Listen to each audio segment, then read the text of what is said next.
السلام علیکم۔ بسم اللہ الرحمن الرحیم۔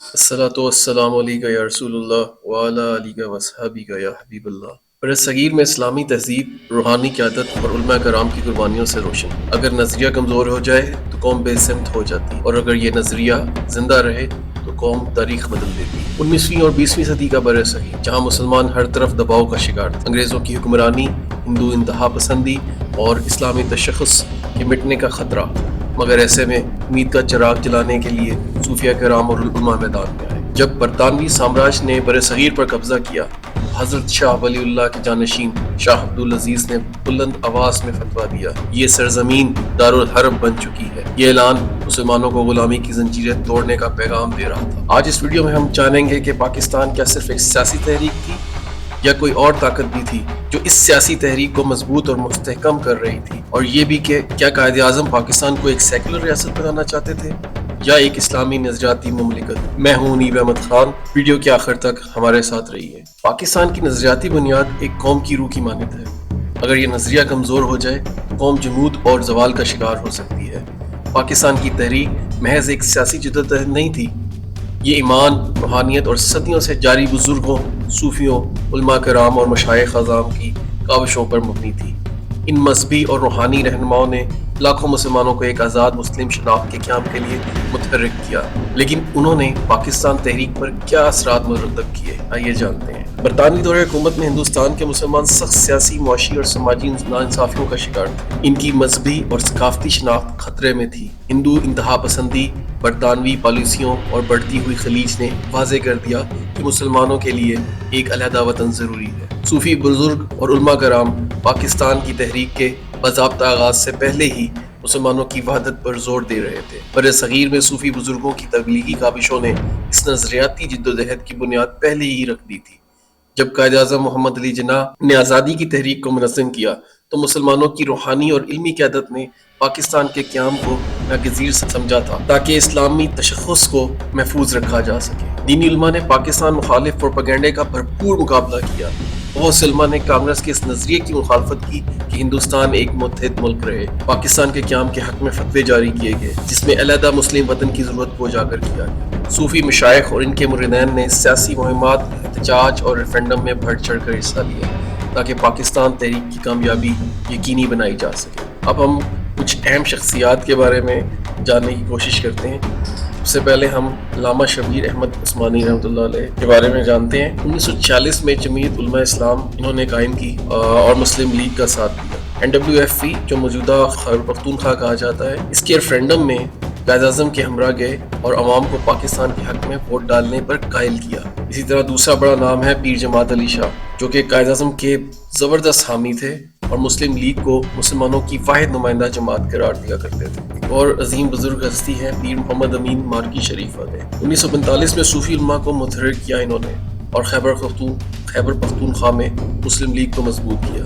اسی طرح 1946 کی آل انڈیا سنی کانفرنس میں پاکستان کے قیام کے حق میں قرارداد بھی پاس کی۔ سید ستار بادشاہ پیر بابا کے خاندان سے تعلق رکھتے تھے۔ مسلم لیگ نون کے رضاکاروں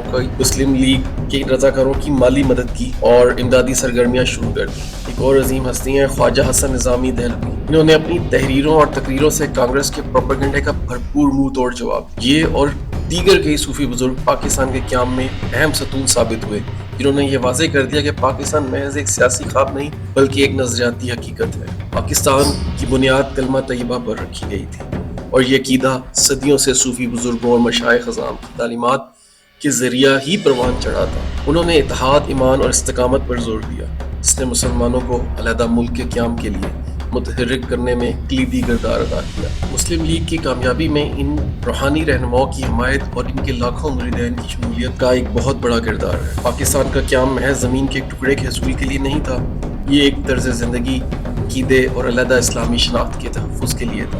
علماء اور صوفی مشائخ کی قربانیاں ناقابل فراموش ہیں۔ انہوں نے ایک ایسے پاکستان کا خواب دیکھا تھا جہاں اسلامی اقدار کو فروغ دیا جا سکے۔ آج پاکستان کی ثقافت اور مذہبی شناخت میں ان ہستیوں کا ورثہ نمایاں ہے۔ صوفی مشائخ، علماء کرام اور روحانی شخصیات کا کردار ہمیں ایمان، اتحاد اور جدوجہد کی اہمیت سکھاتا ہے۔ ان کی قربانیاں ہمیں یاد دلاتی ہیں کہ پاکستان کا نظریہ ہمارے لیے ایک امانت ہے۔ ہم پر لازم ہے کہ ہم اپنے ملک کی نظریاتی سرحدوں کی حفاظت کریں۔ اور قربانیوں کو ضائع نہ ہونے دیں۔ پاکستان کی بنیاد ایمان پر رکھی گئی تھی، اب یہ ہماری ذمہ داری ہے کہ ہم اس کی نظریاتی اساس کی حفاظت کریں۔ پاکستان کی جدوجہد محض ایک سیاسی تحریک نہیں تھی، یہ ان بہادر مجاہدین کی قربانیوں سے جڑی تھی جنہوں نے برطانوی سامراج کے خلاف بھرپور مزاحمت کی اور مسلمانوں کی آزادی کے لیے جدوجہد کی۔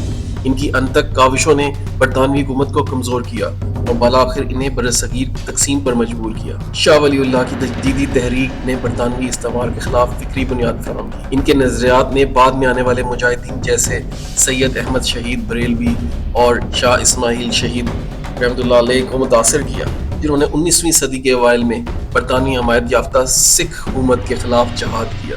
1857 کی جنگ آزادی میں مسلمانوں نے برطانوی راج کے خلاف بے مثال بہادری دکھائی۔ بہادر شاہ ظفر، حاجی امداد اللہ، مہاجر مکی اور مولانا فضل حق خیر آبادی جیسے رہنماؤں نے اس جنگ میں قیادت کی۔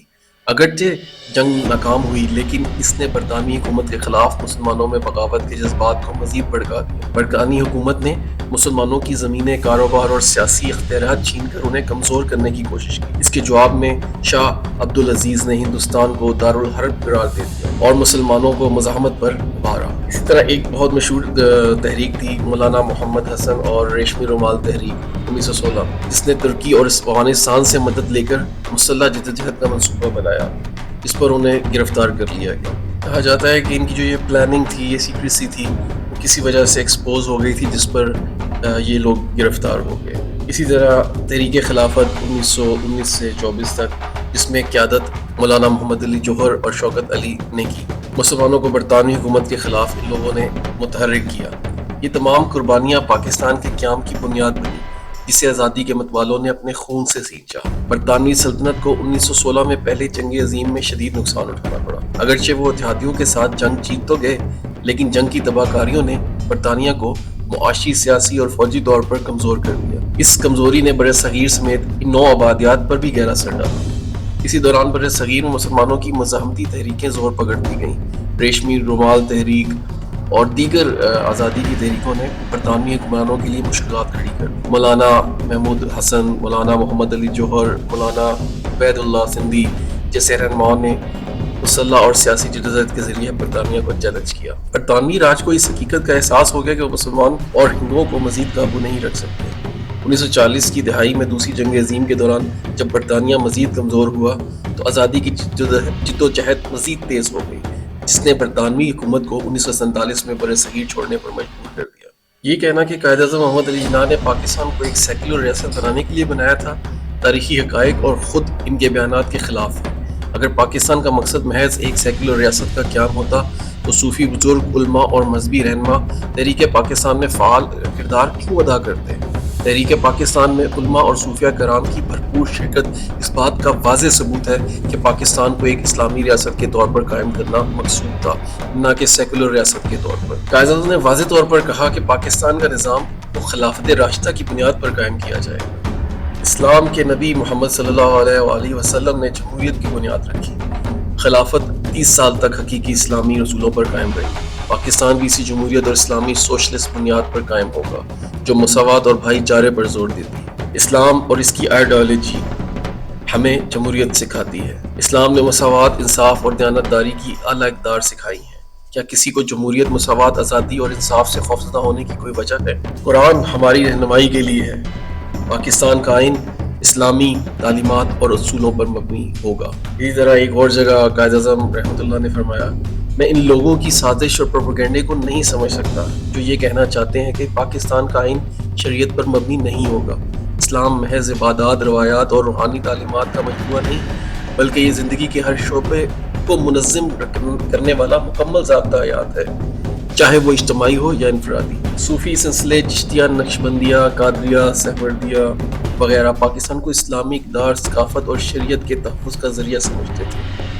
ممتاز علماء جیسے علامہ شبیر احمد عثمانی، پیر جماعت علی شاہ، پیر محمد امین، سید ستار بادشاہ، یہ جو ہم پہلے ذکر کر چکے ہیں، اور کئی اور نے براہ راست تحریک پاکستان میں مسلمانوں کو متحرک کیا۔ نعرہ پاکستان کا مطلب کیا؟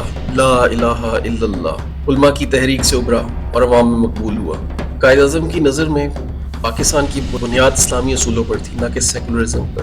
ان کے اپنے بیانات مسلم لیگ کی جدوجہد اور علماء و صوفیہ کے کردار سے واضح ہوتا ہے کہ پاکستان انصاف، مساوات اور خلافت راشدہ کے اصولوں پر مبنی اسلامی ریاست کے طور پر قائم کیا گیا تھا۔ اس کے علاوہ کسی ایسی سیکولر ذہنیت رکھنے والے شخص سے پوچھیں جو خود شدید کنفیوژن کا شکار ہے اور دوسروں کو بھی اس الجھن میں مبتلا کرنے کی کوشش میں لگا رہتا ہے۔ اگر پاکستان کو سیکولر ہی بنانا تھا تو پھر علیحدہ دو قومی نظریے کی بنیاد پر کیوں حاصل کیا گیا؟ بھارت بھی خود کو سیکولر کہتا ہے، لیکن وہاں سیکولرزم صرف نام کی ہے، جبکہ ہندو راج زیادہ مستحکم ہے۔ آپ کسی بھی جماعت یا مسلک سے تعلق رکھتے ہوں، ہر اس شخص سے دور رہیں جو امت کے اتحاد کو توڑنے کا سبب بنتا ہے۔ ایسے اسکالرز سے بھی بچیں جو علماء کے خلاف ذہن سازی کر کے سیکولر طبقے یا دشمنوں کو مضبوط کرنے کی کوشش میں لگے ہوئے ہیں۔ 1857 کی جنگ کے بعد ہزاروں علماء نے اسلام کی خاطر اپنی جانوں کا نذرانہ پیش کیا۔ علماء کی قدر کریں، کیونکہ ہر دور میں یہ امت کا قیمتی سرمایہ رہے ہیں اور اللہ کے وہ برگزیدہ بندے ہیں جو اللہ سے دور لوگوں کو اس کے قریب لانے کا ذریعہ بنتے ہیں۔ یہی وہ لوگ ہیں جو پروٹوکول، کلچر اور مال و دولت کے لالچ سے دور رہتے ہیں، حق بات کہنے سے نہ دنیاوی مفادات کی خاطر پیچھے ہٹتے ہیں نہ جان کی پرواہ کرتے ہیں۔ یہی وہ علماء حق ہیں، وہ ہستیاں ہیں جن کی بدولت آج بھی دشمن چاہے وہ اندرونی ہو یا بیرونی، اسلام کو نقصان پہنچانے میں کامیاب نہیں ہو سکا۔ اگر ان کی قربانیاں نہ ہوتی تو ہماری آنے والی نسلیں ہمارے لیے باعث تسخیر نہ بنتی۔ اللہ ہمیں علماء حق کی قدر کرنے والا بنائے اور تاریخ میں ان کے کردار کو جو ایک خاص حکمت عملی کے تحت چھپایا جاتا ہے اسے دوسروں تک پہنچانے کی توفیق دے۔ آج کے پرفتن دور میں انتہائی ضروری ہے، دشمن ہمیشہ ہمارے علماء سے بدزن کرنے کی کوشش کرتا ہے، کیونکہ پاکستان کے قیام سے لے کر اس کے تحفظ تک، کشمیر کی جنگ سے سمیت ہر مارکے میں علماء اور ان کے شاگردوں کا کلیدی کردار ہے۔ اس کا اعتراف ہمیں ضرور کرنا چاہیے، لیکن افسوس کہ ہماری عام درسی کتابوں میں اسے وہ مقام نہیں دیا گیا جس کا وہ حق رکھتے ہیں۔ امید ہے آپ کو یہ ویڈیو پسند آئی ہوگی۔ آپ کی جو بھی اس بارے میں رائے ہے ہمیں کمنٹس میں ضرور بتائیں اور رہنمائی فرمائیں۔ انشاءاللہ جلد ہی ایک نئے موضوع کے ساتھ اگلی ویڈیو میں آپ کے سامنے حاضر ہوگا۔ اپنا اور اپنے ارد گرد سب کا خیال رکھیں۔ اللہ حافظ۔